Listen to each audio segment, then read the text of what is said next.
Right, so let's get on with the watch list.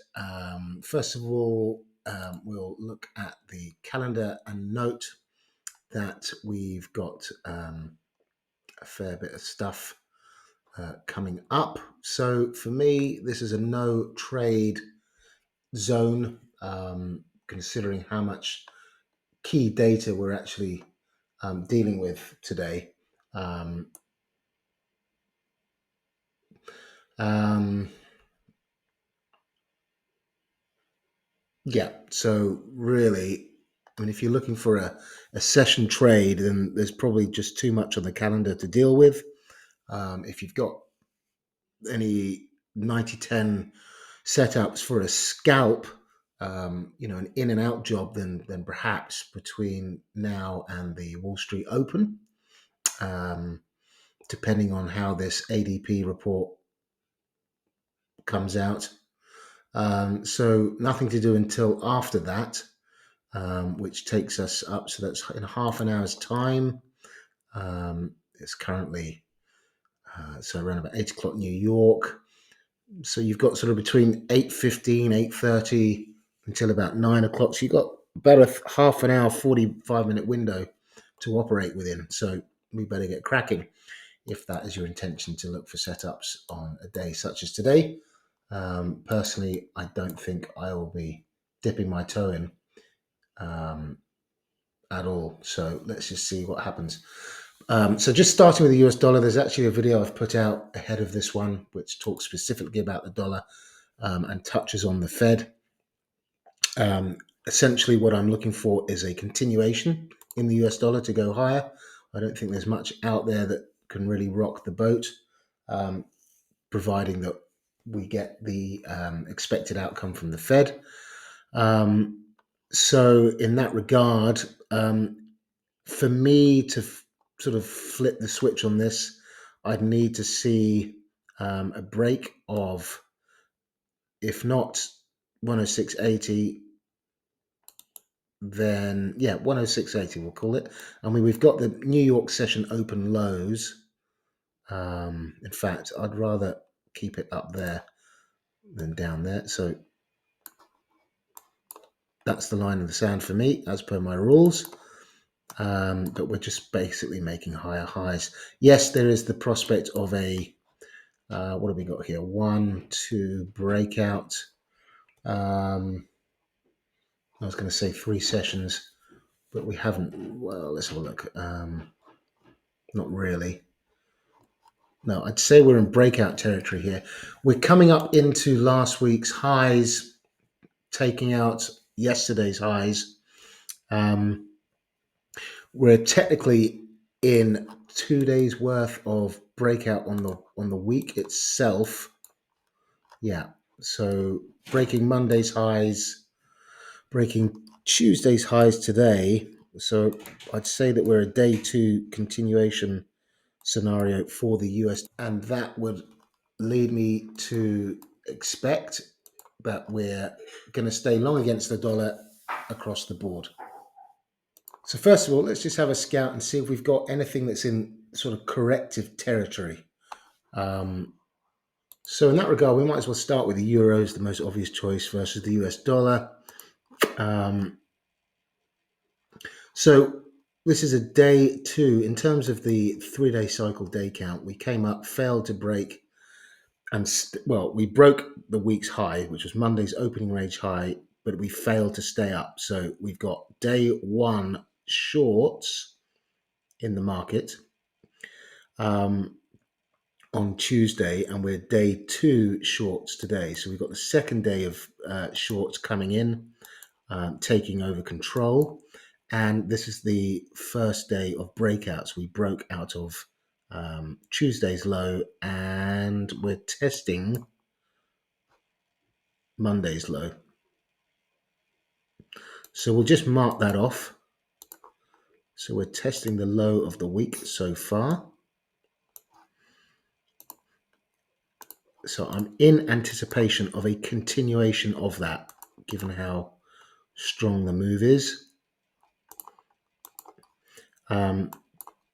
So That's us for the euro, bias to the short side. Now, that's not to say by any means that we can't come back and retest the closing price as resistance, but it's worth noting that we're actually below last week's closing price, Friday's closing price. So we've definitely got a commitment here from the bears targeting last week's lows. So we'll mark that off. Last week's lows at 105.20. Last week's lows.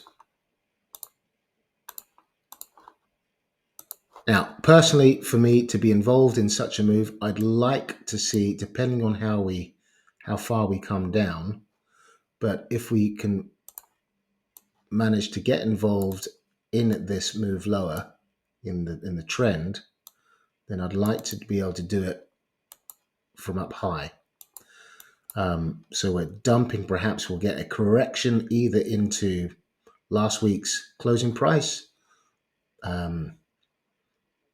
Monday's low that we're breaking, potentially from Friday's low. Perhaps we're coming into that to move up to continue lower. Okay, so, and then I'd only be wanting to get involved in longs if we're committed above that closing price for a move up. Depends on the data and the Fed, presumably, or we might just go sideways. So we'll classify this as a day 2 continuation trade to the downside. Now, the dust may not, we're not going to have everything out until around about 3 o'clock, with the Fed coming out late in the day.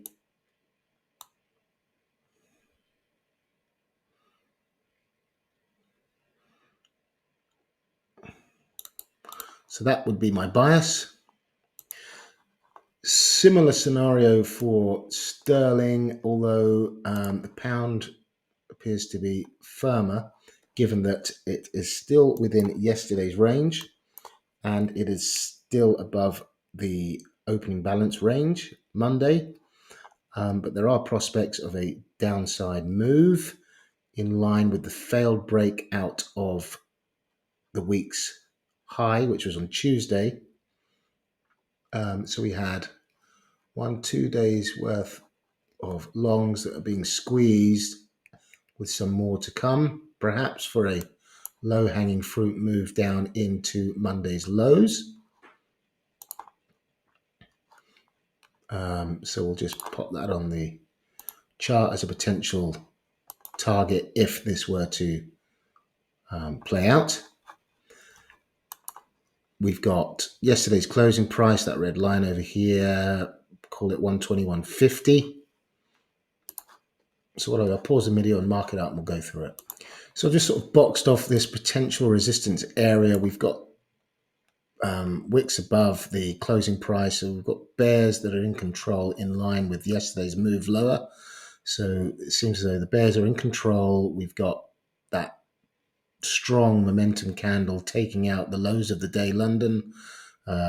So that looks pretty bearish to me. Prospects of a pullback, perhaps, if we're going to sort of rebalance what's happened already in the day, up into potential resistance between that 121.40, 50-ish box that I've just drawn here, yesterday's closing price, for a downside continuation.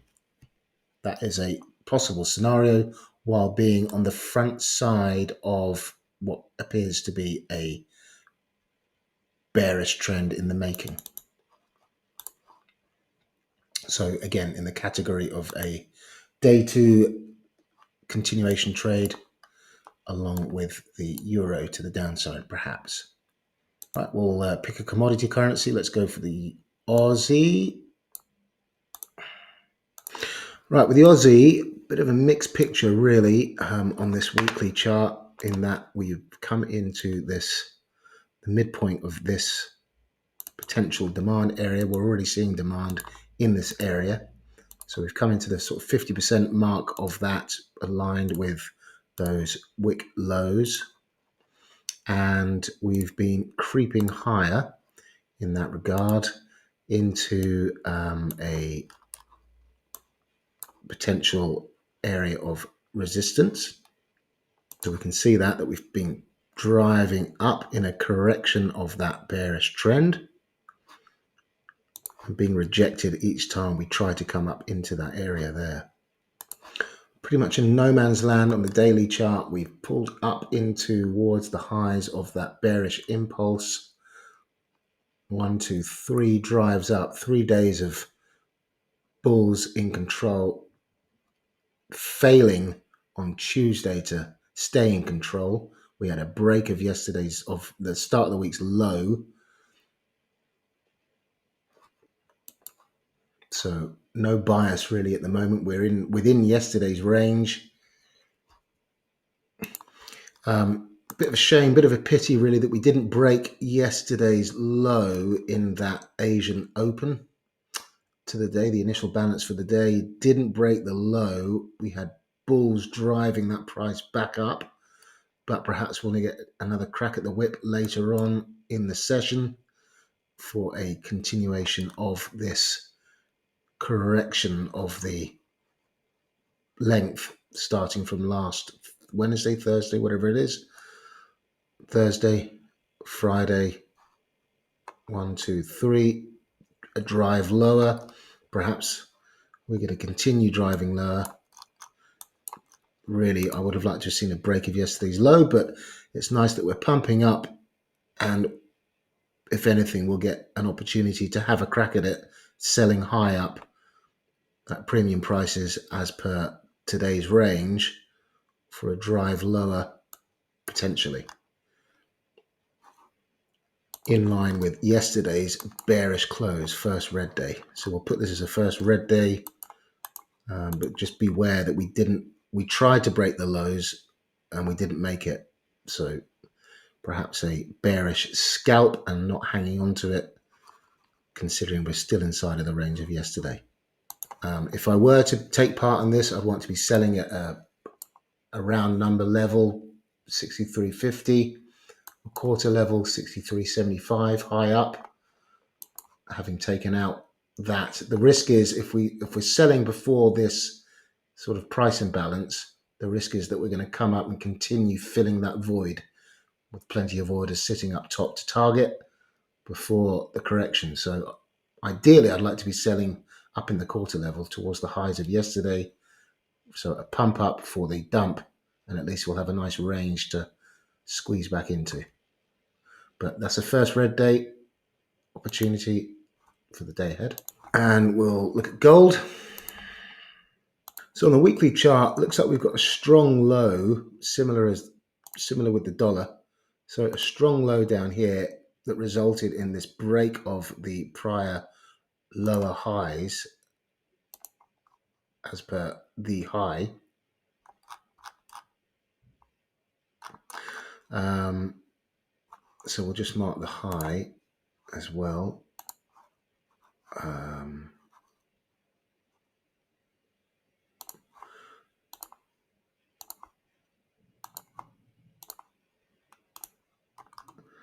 Now we've broken this high. That's what I'm talking about. So I think we've got a strong low down here that resulted in that break.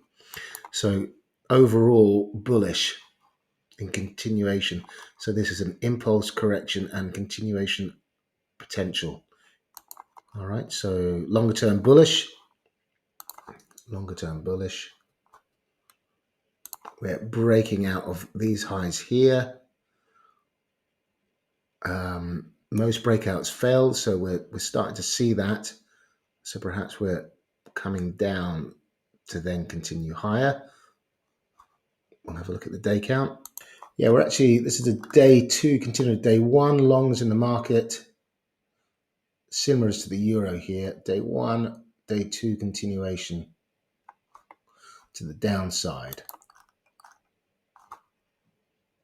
And we've already broken Monday's low yesterday and today, and yesterday's low today. So we've got 2 days worth of shorts in the market.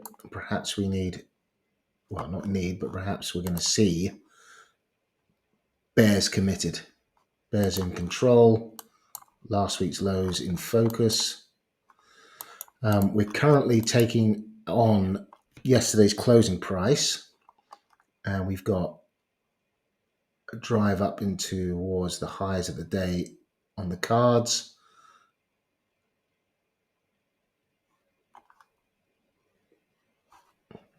Overall, we've got Friday's